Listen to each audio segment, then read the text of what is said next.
여러분 혹시 돈 싫어하는 분 계십니까?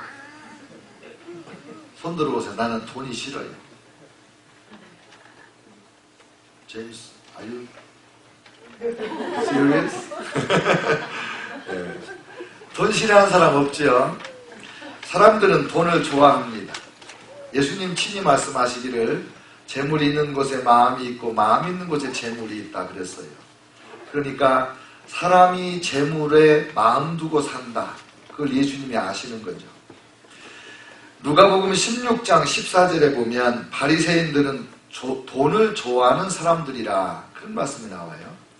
예수님 당시의 바리새인들은 가장 영적인 사람들입니다. 하나님의 말씀을 지키기 위해서 생명 걸고 사는 사람들입니다. 그런데 그 사람들이 돈을 좋아한다. 그렇게 말했어요.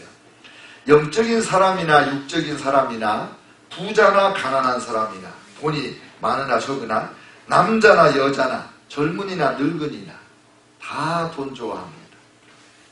맞죠? 예. 그런데 이 좋아하는 돈, 그것을 위해서 제가 이제 보니까는 우리 한국 사람만 그런가 했더니 흑인도 백인도 다 마찬가지더라고요. 주야로 돈 하며 살아요. 돈을 벌기 위해서 모든 역량을 기울이고 있습니다. 하루 중에 돈 버는 데 쓰는 시간이 얼마입니까? 우리 어린아이들 열심히 공부하는데 세상적으로 보편적으로 말하면 왜 그렇게 공부를 징그럽게 많이 시킵니까? 돈 잘 벌 수 있도록. 그렇죠? 그러니까 우리가 좀 솔직해질 필요가 있겠다. 그런 생각이 들어요. 돈에 대해서 좀 솔직하자. 돈에 대해서 솔직하자.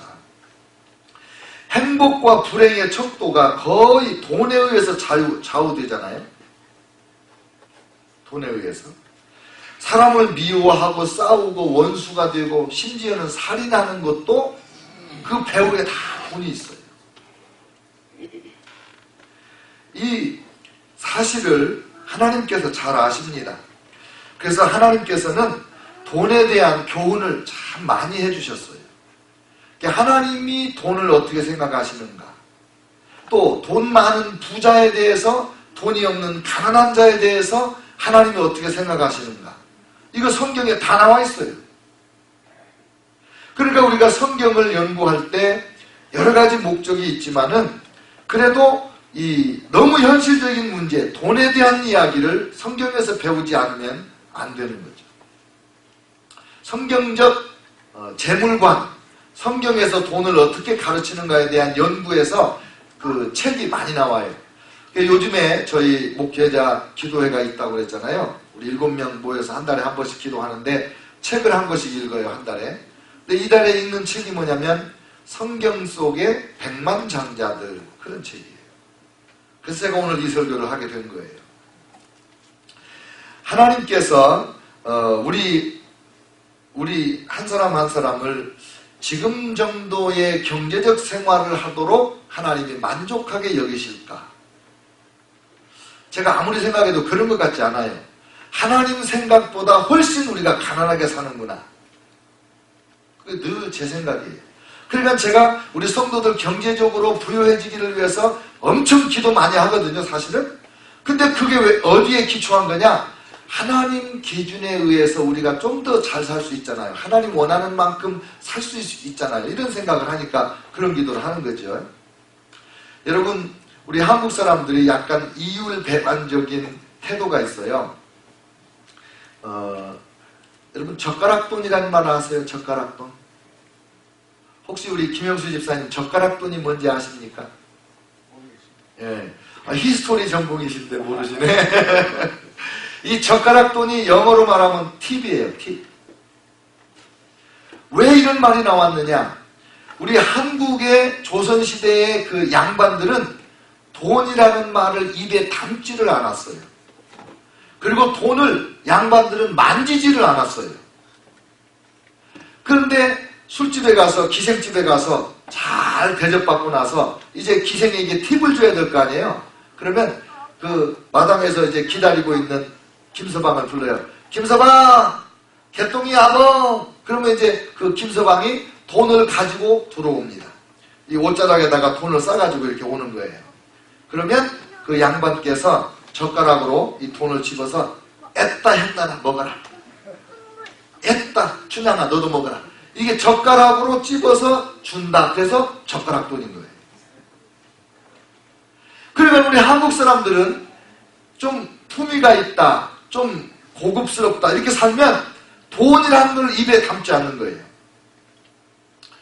한국인이라는 책을 쓴 조선일보 논설위원을 하셨던 이규태씨인가요? 그분의 책에 보면은 그런 얘기가 나와요. 할머니 엿 사주세요. 그러면 오냐 우리 손주 엿 사주지. 그리고는 할머니가 가서 엿을 사주시는 거예요. 근데 할머니 엿 사먹게 돈 주세요. 그러면 막대기로 머리를 탁 때렸다는 거예요. 자기는 왜 때리는지를 몰랐대. 나중에 알고 보니까 엿 사주세요, 뭐 사주세요. 그러면 다 좋은데 입으로 돈 그랬다고 때리신 거예요. 할머니가. 지금도 그렇게 돈이 좋아서 돈 하고 살면서도 돈 이야기를 하는 사람을 안 좋아해요. 목사님이 성도들을 위해서 경제생활을 하나님의 뜻대로 하라고 성경적으로 이제 돈 설교를 하려고 그러면 아예 귀를 싹 닫는 사람이 있어요. 여러분은 그러지 마세요. 아이고 또 목사님 돈 얘기하는구나. 헌금 많이 하라는 얘기지. 그리고 그냥 닫아버리는 사람이 있어요. 근데 헌금보다 훨씬 큰 돈에 대한 교훈이 성경에 나와 있어요. 그래서 오늘은 하나님께서 복을 주시면 어떻게 거부가 되나, 어떤 밀리언에어가 되나, 우리 오늘 거룩한 큰손 부자가 되라, Be a holy rich man 이렇게 썼는데 제 설교 원고의 제목은 뭐라냐면 Be a holy millionaire 이렇게 써놨어요. 거룩한 백만장자가 되라는 거예요. 왜냐면 하나님이 이제 오늘 성경에서 볼 거예요. 하나님이 만드시면 부자가 돼요. 근데 왜 부자가 돼야 되는가가 중요한 거예요. 왜 돈을 벌어야 되는가? 왜 그리스도인이 부자가 돼야 되는가? 6가지 이유가 있어요. 그리고 우리 성결교회, 감리교회 신학이 이제 웨슬레 신학인데 웨슬레 목사님 설교 중에 The Use of Money 이런 설교가 있어요. 돈의 사용에 대하여. 그 설교를 제가 오늘 마지막에 간략하게 요약하려고 그래요. 자, 그러면 하나님께 복을 받아서 백만장자가 된 성경의 인물들을 보겠습니다. 오늘 욥기를 읽었는데 이 욥기 1장 3절에 보면은 그의 소유물은 양이 7,000마리요 낙타가 3,000마리요 소가 500결이요 암나귀가 500마리이며 종도 많이 있었으니 이 사람은 동방 사람 중에 가장 큰 부자더라. 이게 성경 원어의 번역이에요. 그래서 다른 성경에 이렇게 써서 그는 동방에서 으뜸간 부자였습니다. 최고의 부자였어요. 욥이라는 사람이 우리가 아는 것처럼 시련을 겪어서 무일푼이 되지요. 10남매가 다 죽잖아요. 그런데 그가 그 시련을 잘 극복했을 때 하나님이 복을 주셨는데 자녀는 다시 10남매를 줬지만 재물은 2배를 주셨어요. 이전에 가졌던 짐승의 2배로 늘려주셨다고요. 그러니까 욥기 42장 12절에 여호와께서 욥의 말년에 처음보다 더 큰 복을 주셔서 그는 14,000마리의 양과 6,000마리의 낙타와 황소 1,000결이, 결이는 2마리씩 1,000결이면 2,000마리예요. 당나귀 1,000마리를 소유하게 되었습니다. 하나님의 축복에는 반드시 경제적인 축복이 포함되어 있어요. 아브라함이 얼마나 부자였는지 아세요? 창세기 13장 2절에 아브라함에게 가축과 은과 금이 풍부하였더라 그랬는데 14장 1절로 16절에 보면 아브라함이 그 소돔에 살다가 이렇게 연합군의 침략을 당해가지고 소돔성이 다 약탈당해요. 그때 롯과 그의 가족들이 전부 포로로 잡혀가거든요. 근데 아브라함이 자기 집에서 기르는 사병이 있어. 사병 318명의 사병을 이끌고 가서 그 연합군을 무찌르고 롯과 그 가족을 다 구원해 오는 거예요. 군인이 313, 여러분, 대인 집에 대인 군인이 318명이면은 부인들과 자녀들까지 아브라함 집에 종살이하는 군인들이 가족이 1000명이 넘어. 얼마나 부자예요. 요즘에 회사를 경영하면서 직원이 1000명이라도 엄청 부자인데 자기 집에서 먹이고 입히고 재우는 그 종이 군인만 318명. 그렇게 부자예요. 아브라함의 아들 이삭도 얼마나 부자가 됐는지 창세기 26장 13절에 보면 그 사람이 창대하고 왕성하여 마침내 거부가 돼요. 그냥 부자는 밀리언이에요. 거부는 빌리언이에요. 이삭이 거부가 됐어요. 그래서 아버지 재산을 물려받아서도 큰 부자인데, 이미 부자인데 농사를 지어서 더 큰 거부가 됐다. 아버지에게 물려받은 건 밀리언이고 자기가 이제 빌리언이가 됐다는 거죠. 야곱도 얼마나 부자인지 아세요? 야곱이 이제 고향으로 돌아와요. 자녀들 데리고. 근데 형 에서 장자권을 팥죽 한 그릇 주고 사기쳐고 또 형님 옷 입고 가서 아버지 축복기도까지 도둑질하고 왔다가 이제 다시 돌아가려니 도둑이 제발 저리죠? 오금이 저려요. 그래가지고는 꾀를 냈는데 자기 재산 중에서 짐승 떼를 선물로 준비해가지고 4번에 걸쳐서 형님을 만나게 한 거예요. 근데 그 형님에게 드리는 선물이 몇 마리냐면 야곱이 거기서 밤을 지새고 그 소유 중에서 형 에서를 위하여 예물을 택하니 암염소가 200이요 순염소가 20이요 암양이 200이요 순양이 20이요 전나는 낙타 30과 그 새끼요 암소가 40이요 황소가 10이요 암나귀가 20이요 그 새끼 나귀가 10이라. 540마리 플러스 딸린 새끼들을 형님을 주는 예물로 선물로 줍니다. 한 10분의 1 줬을까요? 10분의 1을 줬다 해도 5,400마리예요. 근데 아마 이 야곱이 너무 약아서 한 100분의 1 줬을 것 같아. 그러면 짐승이 53,000마리. 하나님이 복을 주어서 부자를 만들면 보통 사람들이 생각할 수 없는 부자가 돼요. 다윗 왕은 성전 건축을 위해서 하나님 앞에 헌금을 했잖아요. 근데 그걸 현재 돈으로 따지니까 얼마가 되냐면 황금이 8,500만 달러, 은이 2,000만 달러, 요즘 돈으로 1억 500만 달러를 건축헌금을 했어요. 우리 하나님이 진짜 큰 손이세요. 그러니까 우리 그리스도인들이 우리 찬양한 것처럼 아무것도 없어도 주님 한 분만으로 만족하지. 근데 주님 한 분만으로 만족하는 이유가 뭐냐? 주님 안에 그게 다 있거든. 내가 지금 내 통장이 없어도 내 하나님이 다 가지고 계시니까 만족이지. 하나님도 무일푼, 나도 무일푼인데 주님 한 분만으로 만족이 되겠냐고요. 솔직히 얘기해서. 그러니까 엄청난 부자, 솔로몬, 여호사밧 왕, 히스기야 왕, 경건한 왕들과 경건한 주의 백성들이 하나님의 재물의 복을 받은 거예요. 역사적으로 보겠어요. 역사적으로. 로마 시대에 로마가 세계에서 제일 부자였죠. 그 나라가 망할 뻔했는데 기독교 신앙을, 예수님 신앙을 받아들이면서 천년 왕국으로 그 수명이 늘어나고 세계적인 부자 나라가 됐어요. 근데 그 다음에 스페인과 포르투갈이 예수님 복음 전한다고 전 세계 해양권을 장악해가지고 이 아프리카라든지 남미라든지 다 점령하잖아요. 요즘에 스페니시 쓰는 나라가 그렇게 많은 이유가 뭐예요? 복음 전한다고 세계를 정복해서 예수 믿게 한다고 그랬던 거 아니에요? 물론 우리 생각으로 볼 때 조금 모자란 부분이 많이 있지만 그래도 그건 현실이거든. 그 다음에는 독일이 종교개혁을 하고 성경적 신앙으로 돌아오자 독일이 세계를 지배하는 강국이 됐고, 그 다음에 영국이 이제 18세기 말부터 세계 선교를 시작을 하니까 1792년에 영국 선교사 윌리엄 캐리가 인도로 처음 갔는데 그때부터 영국은 태양이 지지 않는 그런 국토를 가진 나라가 되지 않습니까? 그 다음에 영국에서 신앙의 자유를 얻어서 미국으로 왔던 청교도. 그래서 우리가 지금 미국에 사는데 이 미국이 그때부터 지금까지 세계적인 최고 강국으로 살아가고 있잖아요. 왜요?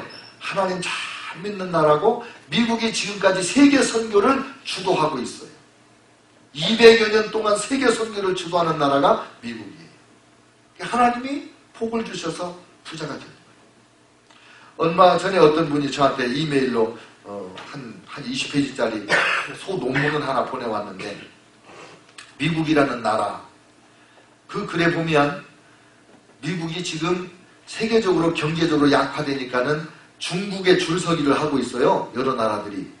근데 그 논문에 보면 뭐라면 그 중국에 줄 서는 사람들 잘못하는 거래.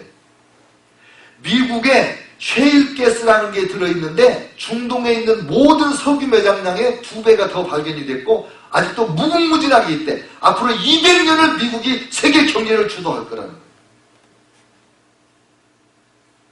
거예요. 기분 좋더라고요. 왜 그러냐? 하나님을 사랑하고 하나님을 자기 백성으로 삼은 백성은 복이 있다 그랬는데 그 복 중에 경제적인 복이 들어있는 거예요. 그 다음에 이제 미국에서 복음을 받은 우리 한국이 지금 세계에서 선교사를 2번째로 많이 보낸 나라예요. 우리 5,000년, 반만년 유구한 민족의 역사 가운데 홍익인간, 단분께서 홍익인간으로 나라의 그 목표를 세우고 나라를 건설했다는데 어느 나라 시대에 우리나라가 다른 민족에게 유익을 끼친 때가 있었습니까? 일본 사람들에게나 그저 버섯 보내가지고 버섯 뒤집어 쓰고 그런 거나 좀 했지 어디 인류에 유익하게 한 적이 별로 없어요, 우리나라가. 그런데 예수 그리스도를 믿은 이후로 우리나라가 세계에서 제일 잘 사는 나라 중에 하나가 되고 지금 160여 개 나라에 25,000여 선교사님들이 나가서 우리 헌금으로 그 사람들 먹이고 입히면서 그렇게 선교를 많이 하고 있잖아요. 지금 중국이 요만큼 살게 된 것도 개혁개방하면서 교회를 문 열어주니까 하나님이 복 주셔서 그런 거예요. 지금 브라질하고 인도가 세계 선교의 큰 다크호스로 지금 일어나고 있어요. 브라질과 인도가 경제적으로 살아나잖아요. 하나님을 잘 믿는 나라가 역사적으로 부자가 돼요. 세계 지도를 보고 하나님 믿는 신앙과 안 맞게 잘 사는 나라가 딱 하나 있어요. 일본. 그런데 그것도 예외가 아니에요. 일본의 지도자들이 성경적인 인간관, 성경적인 국민성, 그걸 만들어서 일본 사람들의 정신을 개조한 거예요. 정직, 근면, 성실. 그 일본이 잘 사는 말입니다. 그러니까 하나님을 잘 믿고 섬기는 사람들을 경제적으로 복 주시는 하나님이다. 그게 성경적으로, 역사적으로 증명이 된 거예요. 그래서 우리 그리스도인들은 하나님을 믿으면서 하나님의 경제관을 가져야 돼요. 무조건 부자만 된다는 게 아니라 하나님은 돈을 어떻게 생각하시는가? 하나님은 누구에게 복을 주셔서 부자를 만드시는가? 성경에 보니까 고린도후서 8장 9절에 여러분은 우리 주 예수 그리스도의 은혜를 알고 있습니다. 그분은 부요한 분이시지만 여러분을 위해 가난하게 되셨습니다. 그분이 가난하게 되심은 여러분을 부요케 하기 위함이었습니다. 세상에 여인들의 도움받으며 사신 분이 예수님이잖아요. 그 옛날에. 그렇게 가난하게 되신 이유가 뭐냐? 하늘 보자 버리고 그 말구에 태어나시고 여우도 굴이 있고 나는 새도 깃들 곳이 있는데 인자는 머리 둘 곳이 없다. 예수님의 홈레스 선언이에요. I'm a homeless. 그렇게 가난하게 된 이유가 뭐냐? 저와 여러분을 부욕케 하시려고 했다는 거죠. 그러니까 부자 되려고 하는 것을 너무 부정적으로 보지 말자는 거예요. 빌립보 4장 19절 나의 하나님이 그리스도 예수 안에서 영광 가운데 그 풍성한 대로 너희 모든 쓸 것을 채우시리라. 잠언 10장 22절 여호와께서 주시는 복은 사람을 부하게 하고 근심을 겸하여 주지 아니하시느니라. 잠언 22장 4절 겸손과 여호와를 경외함의 보상은 재물과 영광과 생명이니라. 믿습니까? 부자되라는 설교인데 아멘도 작고 뭐 그러네. 주제를 잘못 정했나? 하나님께서 부자를 만드시려는 6가지 이유가 있어요. 왜 하나님이 주의 백성들 중에 부자를 만드시려는 마음을 옛날이나 지금이나 계속 가지고 계시는가? 첫째, 하나님 나라 확장을 위해서 그래요. 하나님 나라 확장을 위해서. 누가복음 8장 1절로 3절 보면 그 후에 예수님께서 여러 성과 마을을 두루 다니시면서 하나님 나라에 관한 좋은 소식을 전하셨습니다. 12 제자들도 예수님과 함께 다녔습니다. 악한 영과 병에서 고침을 받은 몇몇 여자들도 함께 있었습니다.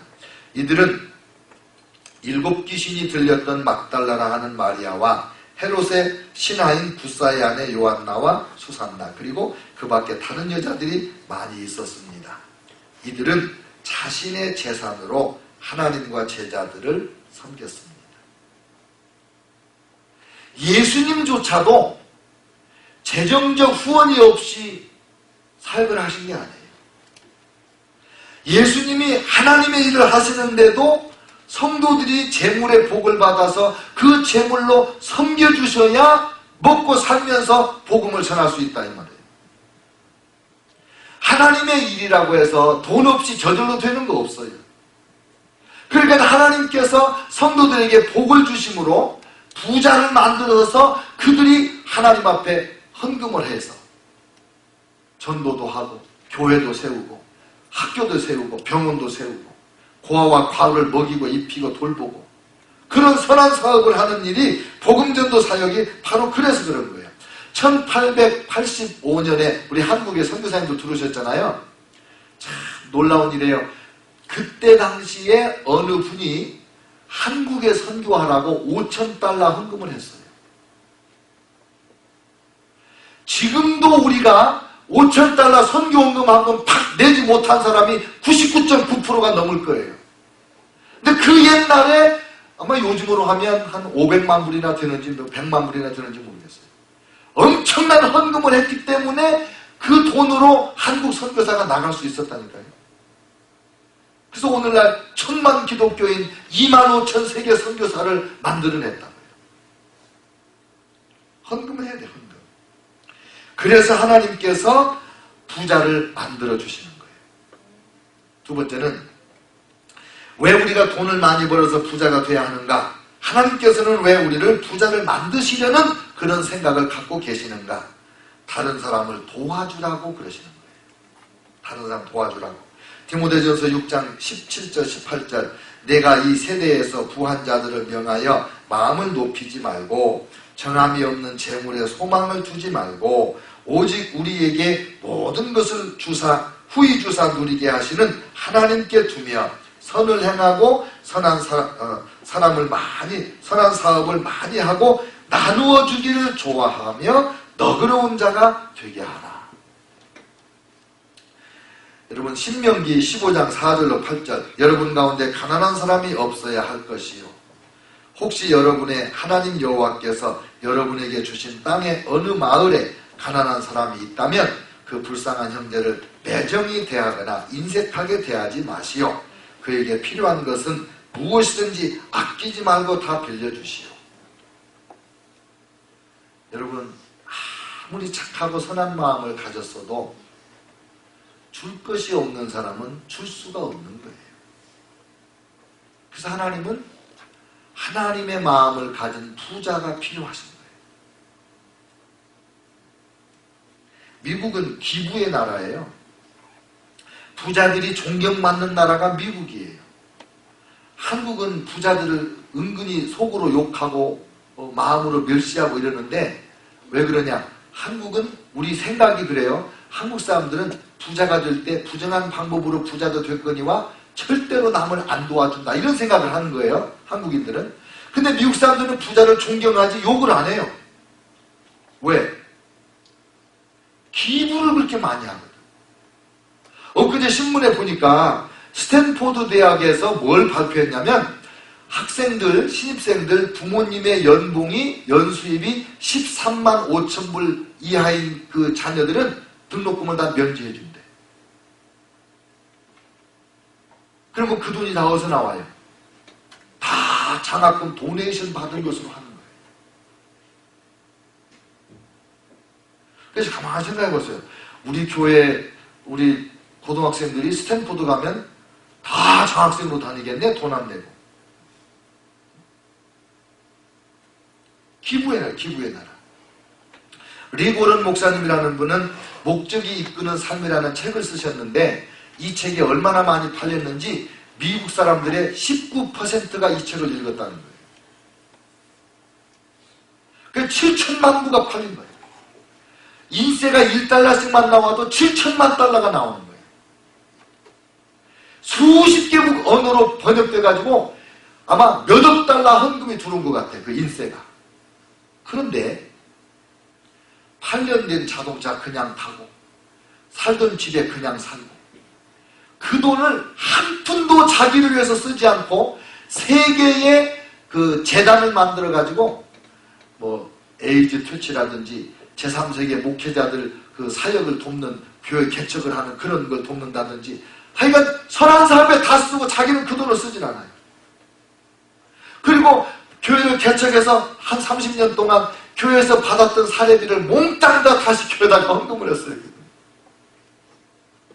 그리고 은퇴할 때까지 한 푼도 사례 안 받고 지금 사역을 하고 계시잖아요. 교인이 몇만 명인 그런 교회인데. 이게 미국 사람들은 하나님이 부자를 만들어주시면 이 부를 하나님의 뜻대로 어떻게 쓸까를 고민하는 거예요. 빌 게이츠가 지금 작년, 금년 연속으로 세계 최고 기부자가 되고 있잖아요. 10억 달러 이상을 도네이션 하는 거예요. 매년. 그러니까 하나님이 왜 우리 그리스도인들을 부자를 만드시려고 하시는가? 어려운 사람들, 가난한 사람들을 도와주게 하려고 부자를 만드시려고 하는 거예요. 세 번째는 우리 후손들에게 물려주라고. 성경에 이런 말씀이 있어요. 선한 사람은 자기 재산을 후손 만대에 물려주지만 죄인의 재산은 의인의 차지가 된다.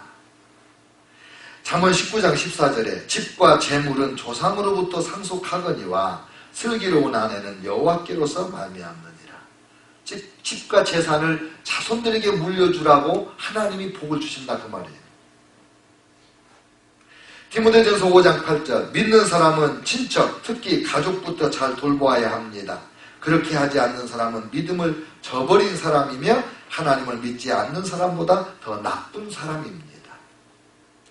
가족을 돌보고 자녀들에게 물려주도록 하나님이 재물의 복을 주신다고 성경이 분명히 말하고 있잖아요. 네 번째, 왜 우리가 돈을 잘 벌어서 부자가 돼야 하는가? 왜 하나님은 우리를 부자를 만드시는 그런 복을 주시려고 하는가? 우리의 필요한 것을 충분히 채우시기 위해서. 우리 필요를 채우라고. 누가복음 22장 35절 지갑이나 가방이나 신발이 없이 내가 너희를 보냈을 때 너희에게 부족한 것이 있었느냐? 없었습니다. 우리가 부족한 걸 주님은 원치 않으세요.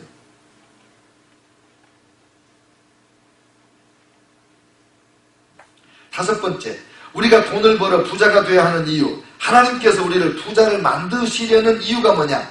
우리를 지키라고. 우리 자신이 자기를 지키라고. 여러분 드라마 같은 데서 영화 같은 데서 보면 아주 정직한 직원들이 정직하게 일을 하다가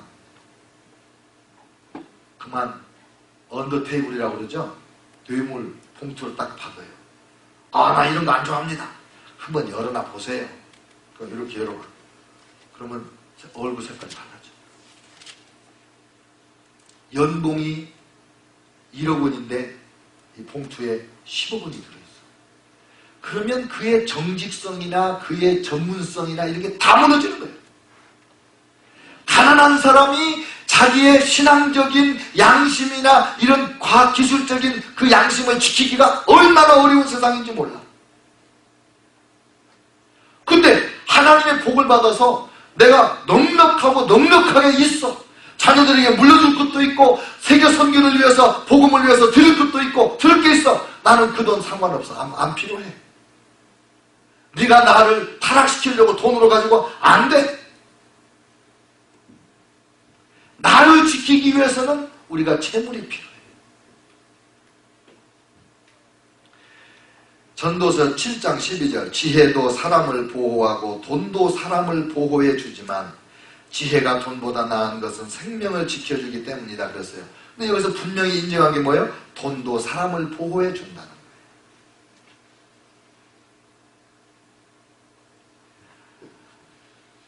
호주머니에 돈이 없으면 괜히 위축이 돼.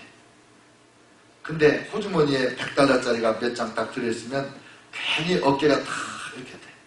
누가 뭐 커피 마시러 가자 그러면 가자. 까짓거 뭐 내가 내면 되지. 그런 안 내더라도 그런 자신감이 생기잖아요. 근데 돈이 호주머니에 없어. 카드도 없어. 근데 어디 먹으러 가자 그러면 나 먹었어. 괜찮아. 그런데 뱃속에서 꼬르륵 그래. 나를 지키도록 하나님이 자기 자녀들이 품위를 지킬 수 있도록 신앙 양심을 지킬 수 있도록 하나님의 말씀대로 살아갈 수 있는 용기를 가지도록 하나님이 재물의 복을 주신단 말이에요. 그 다음에 6번째, 왜 우리가 부자가 되어야 되냐? 빚에서 해방되도록. 하나님 우리가 빚 지고 사는 걸 원치 않으세요. 잠언 22장 7절 부자는 가난한 자를 다스리고 빚진 자는 구워준 자의 종이 된다 그랬어요. 신명기 28장 12절 여호와께서 여러분을 위하여 아름다운 하늘의 창고를 여실 것이요 하늘은 알맞은 때에 비를 내릴 것이고 여호와께서는 여러분이 하는 모든 일에 복을 주실 것이요 여러분이 다른 나라들에게 빌려주는 일은 있어도 빌리는 일은 없을 것이요. 우리나라가 우리 조국이 진짜로 이제 빚 없는 나라가 됐대요. 빚이 없는 건 아니에요. 있어요. 우리나라가 이제 외국에서 빌려온 돈이. 근데 빌려준 돈이 빌려온 돈보다 더 많아졌다고 얼마 전에 신문 났더라.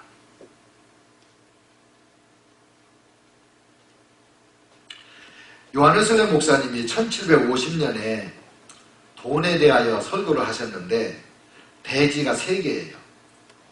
첫째, earn as much as you can. 할 수 있는 대로 많이 벌어라. 제가 나중에 이 설교를 그대로 한번 설교해보고 싶더라고요. 제가 어제도 읽어봤거든요.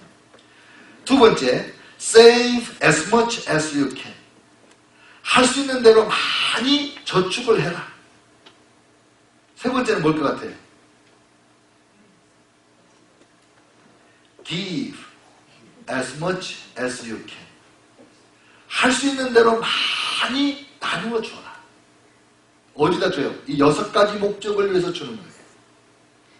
하나님의 나라를 위해서, 선교, 전도, 사역을 위해서 주고, 가난한 사람들을 위해서 주고, 자녀들에게 물려주고, 나를 지키고, 빚에서 빚 없는 삶을 살고, 이렇게 하나님이 우리에게 복을 주시는 거예요. 여러분, 성경에 우리가 잘못 생각하고 있는 것들이 종종 있어요. 돈에 대해서. 돈을 사랑함이 일만하게 뿌리가 된다. 또 너희가 하나님과 재물을 겸하여 섬길 수 없다. 이런 말씀들을 조금 균형을 잃어서 해석을 하면 어떻게 되냐면 돈을 열심히 벌려고 하면 돈을 사랑함이 일만하게 뿌리가 된다고 그랬는데 돈을 그렇게 좋아하면 되냐 이렇게 말할 수가 있어요. 근데 돈은 선도 아니고 악도 아니고 중성입니다. 돈을 대하는 사람의 태도에 문제가 있는 거지 돈에는 아무 문제가 없습니다. 이렇게 하나님이 만들어주시는 경건한 사람, 욥과 같은 사람, 이런 사람들은 하나님의 뜻대로 재물을 쓰는 사람이에요. 그 욥기를 읽어보세요. 친구들하고 얘기할 때 내가 가난한 사람을 외면을 했거나 고아와 과부를 외면을 했거나 그러면 내가 차라리 죽는 게 낫다. 그런 고백을 당당하게 해요. 그렇게 많은 재물을 가진 것이 안 쓰고 안 먹고 안 나눠줘서 재물이 된 게 아니고 한껏 어려운 사람들, 힘든 사람들 다 나눠 주고도 그렇게 재물이 동방에서 제일 큰 거부가 됐다는 거죠. 그러니까 하나님이 쌓을 것이 없도록 부어주는 부자가 된 거 아니겠습니까? 사랑하는 성도 여러분, 오늘 설교는 여기까지예요. 오늘 여러분이 절대로 잊으면 안 되는 거, 우리 생각을 바꿔야 되는 게 뭐냐면, 하나님은 나를 부자 만드시기를 원하시는구나.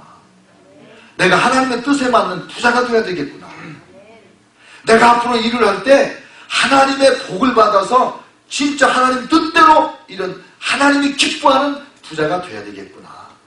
이 결심하시기를 주의 이름으로 축원합니다. 기도하겠습니다.